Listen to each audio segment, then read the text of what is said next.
Well, good morning, everyone. We are in New Orleans, Louisiana. It is my home. New Orleans isn't, but Louisiana is. I was born and raised in Louisiana, Northwest. And yeah, we are here spending a little time for our anniversary, our 35th year anniversary. Look at this place. It's just coming to life. Love this little town. We're staying at the Le Richelieu. This is our third time staying here. We love this place. And today we're going to be going to the Houmas House, which is near Gonzales, Louisiana. For those that aren't sure where Gonzales is, it's in between New Orleans and Baton Rouge. It's a great little plantation that was built back in the 1790s. And it's stunning. From what I hear, it's beautiful during the springtime. So we're here early spring. Hopefully it'll be blooming. We'll see. But can't wait. Oh, it's gonna be beautiful. We're gonna get in the old van and head that way, and should be there in about an hour. Grab a bite to eat, and we'll see you there.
Well, hello.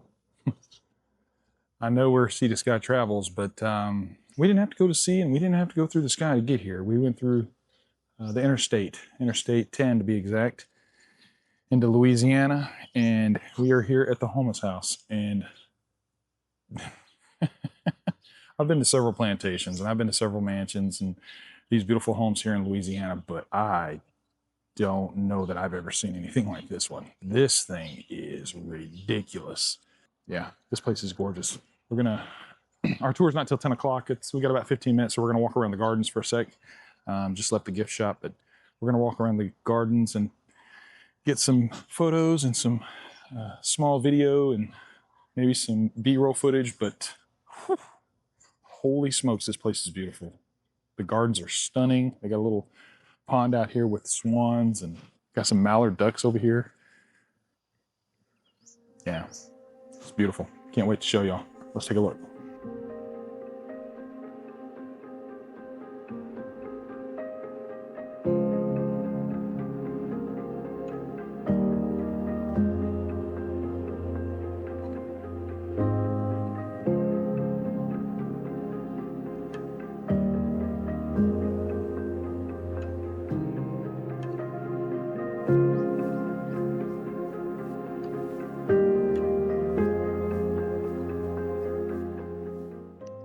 So the Houmas House was named after the Houmas Indians that were here, and I think the French settlers came in here in the 1600s, and they actually settled with them.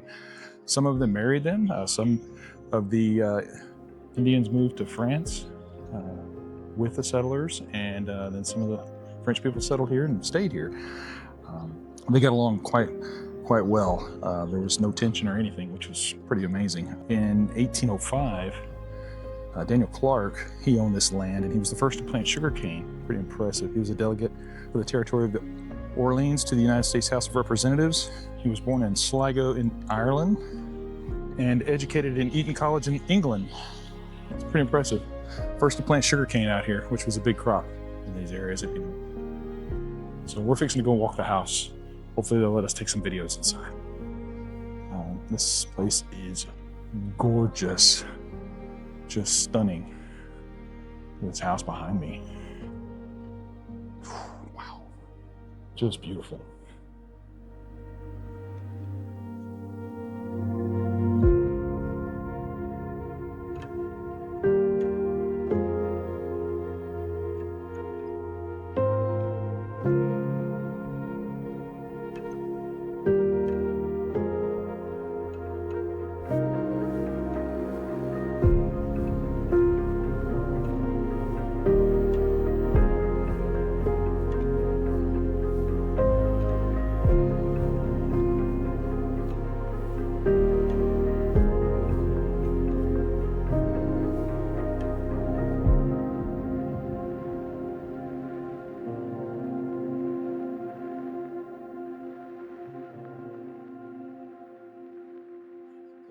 encountered north of here, right about where the Red River meets the Mississippi River by French explorers in the late 1600s. Now, the French explorers also noticed the red pole on the bluffs where Southern University is today.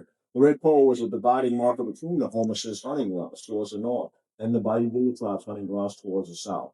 That red pole or red stick was what those French explorers called the Baton Rouge, which is French for red stick. And that's where Baton Rouge got its name, for that red pole on the bluffs. Found out that the Houmas tribe wants to move away. They then skirmishes with the Tunica and Natchez tribes, which killed some of their people, and that's what drove them to living out here. Now, while they're here along that busy Mississippi River, they take some diseases from the Europeans going up and down it, and they're dying from that. And that's why they really want to move away from this area. Great place for a trading post, and they want to move away. So they'll try to buy it from them by making an offer. They offered them what they had, which was copper pots and pans, guns and ammunition, knives, salt, sugar. The Houmas tribe, they take those goods as payment for the land, and they move further south to an area called Houmas, Louisiana. Daniel Clark from that group was the first to plant sugarcane here on Houmas's property. With his first harvest, he made enough profit to finance his first sugar mill. That was one of the first sugar mills in the territory. That territory was the Orleans territory, the portion of the Louisiana Purchase that we know of as Louisiana today. The delegate of that territory to the U.S. House of Representatives was Daniel Clark from here at Houmas House. Not that much, right? We're going to go through the bottom two floors, which is all we have for viewing. It's going to take us about an hour. Our next stop is the corner. I will pass you.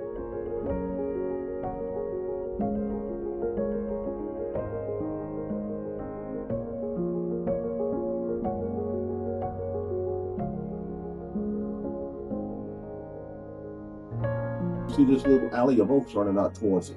That alley of oaks is about half of the original distance. So what happened with that other half? In 1927, we had a catastrophic flood from the river that affected most of Louisiana and several states north of here. Many thousands of people got flooded out of their homes and their livelihoods, which for the most part was agriculture back then. The house didn't flood, but almost all of the agriculture involved with the income did. So everybody was affected badly, from the poorest to the richest. The Army Corps of Engineers proposed building a bigger levee to protect people from those kind of events. And where you see the levee now is where they found that foundation for that bigger levee. The original levee was much further out, smaller, and easily overtopped in that 1927 flood. And the Corps of Engineers, well, they wanted to build it here, but the Miles family owned the house, and they wanted to try to get them to build it further out where the old levee was, so they could preserve their longer alley of oaks. And the Corps of Engineers told them that was a nice gesture to try to preserve their trees, but they expense thousands of people every time that levee's going to fail. Put a big old levee like this on that foundation, that smaller levee, it's going to fail, and often, and we don't want that to happen to other people. So they didn't let that happen. They cut the trees down and put the levee on its best foundation, which is right where we see it. The gate you see is the original gate. It used to be at the end of the longer alley of oaks. They moved that gate forward after they cut those trees down.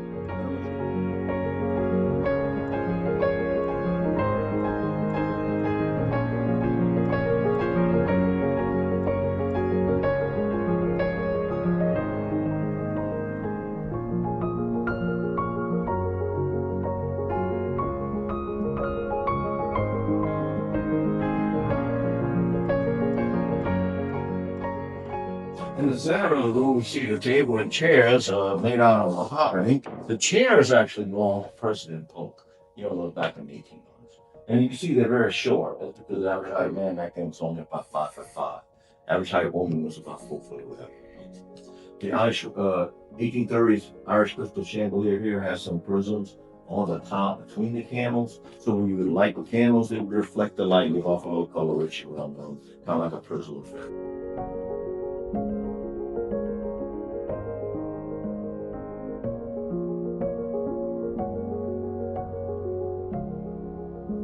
Table. It's got some pretty ornate woodwork along the sides and feet, and it's a very heavy table. One piece of slate is over 2 inches. The slate is 2 inches thick? Yes, over 2 inches.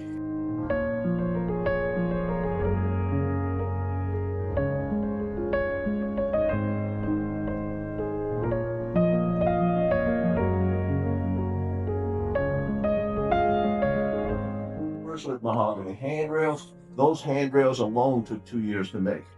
The pieces of mahogany were put into boiling water, and they twist them a little bit, back in some more boiling water a little bit later, and twist them some more until they got the sweet day morning when they pieced it together. The best viewing angle would be from right here. You get a nice view of the circular staircase all the way up to the 3rd floor. This is a very nice view.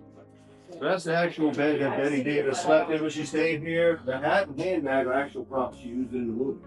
Pictures of her in the house and out on the lawn. In the glass case over here, all the way to the left, is a voodoo death mask from Haiti.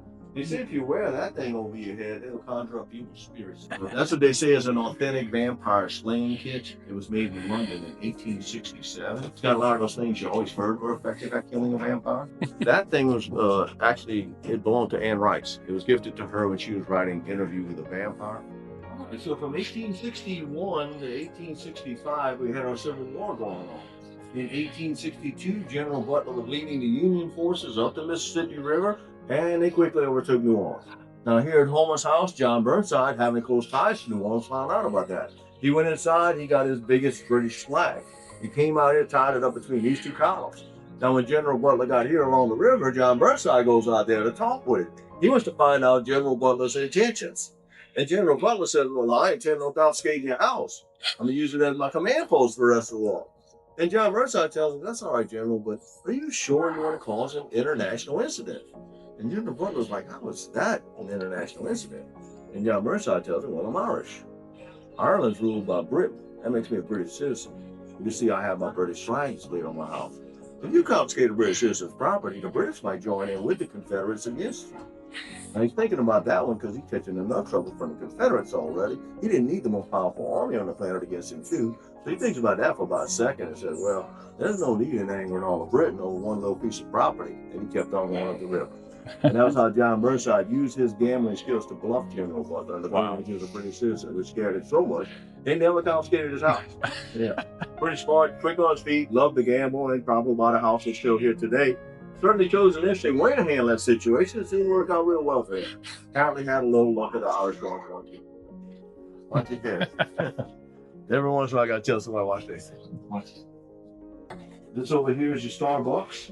You take your coffee beans that go in there, your hot cold going in there, and you stick them coffee beans so they're nice and dark roasted. Put them into your grinder, grind them up, take your grounds, put them in your percolator with some water, and an hour or two after you started all that, you're finally getting your first cup of coffee. It's not like the Keurig I use in the morning, but kind of like going to the Starbucks and have the water line wrapped around the block, right? This thing right here is your toaster. That loaf of bread you baked, you cut a slice, you stick it in there, and you put it against an open flame and get it browned on one side. Then you take a rod, you flip it around, and you brown the other side. And breakfast is served. Let me tell you, John was a treat. An absolute gentleman, had so much passion about the house, about the history of the house, and we truly enjoyed it. He was a great tour guide, and I highly recommend that if you get the chance to tour and visit the Houmas House, please ask for him. Please. He was the best, absolute best. Hey everybody, we're here at Houmas House. This here is John. Is that right? John, our tour guide. Awesome. Ask for him. He's the best. Very dapper looking young man. Tells great stories. Loved it. Thank you so much, John. Thank you so much. Thank you, sir. Awesome. Dude was great. Very dashing gentleman. Had a wealth of knowledge here, and we really appreciated him. I strongly recommend if you come here, make sure you get him, or try to get him. This place is beautiful. We've been to a lot of these places, a lot of these historical homes and plantations here in Louisiana, but this one takes the cake. I've never seen anything like this in my life. These peacocks are over here. Let me see if I can get a shot of him. This big, beautiful male. Look at him. He may fly away, hopefully. He does not. But we'll see. Oh, look at him. He's checking us out. Look at that. Gorgeous creature. Hey there, big fella. He doesn't seem to be too scared. I gotta get some photos of him. He's gorgeous.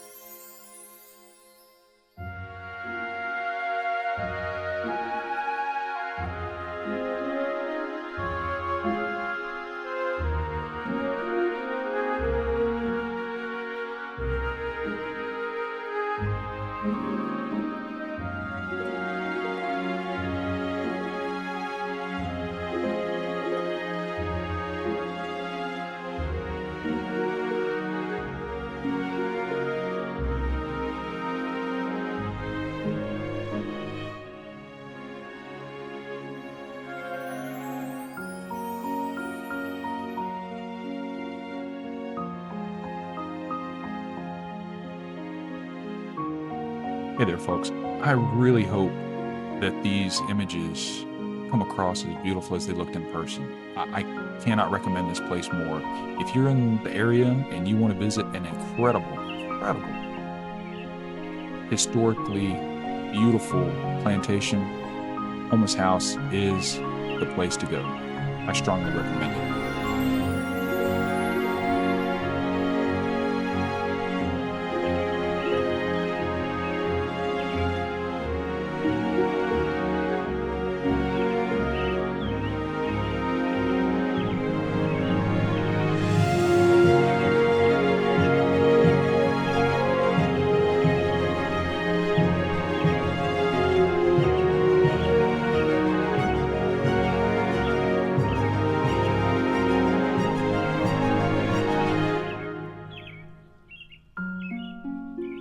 Now, with that being said, if you'd like to experience this incredible tour, you can scan the QR code here on screen, or you can click the link in the description. It'll take you right to our Viator link, and you can book this incredible experience as well. Until next time, so long, everyone.